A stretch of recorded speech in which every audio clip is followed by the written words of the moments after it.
JDCap26 here, just do tips, repairs, and hobbies, and we're back with the Forgotten Prisoner. I got this laying down here like this because mostly when you put the skeleton on the base, it's going to be suspended, so you have to glue it suspended.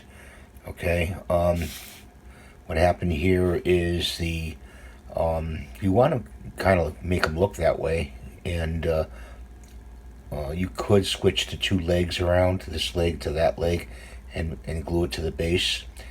But what I'm trying to do is just have him suspend off a wall, like he was actually forgotten. So I'll show you when I have it all dried up and standing up. That'll be next. So here he is, and kind of on the dark side here.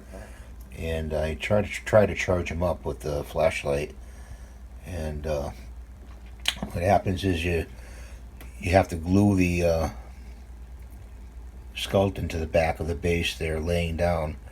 I would do that and put his shackles on.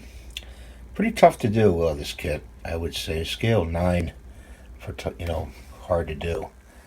So there he is, all done, and it'll go in the collection.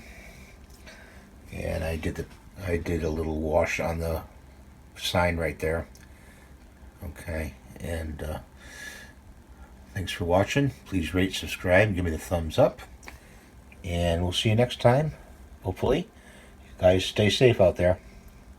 Thanks for watching. Bye.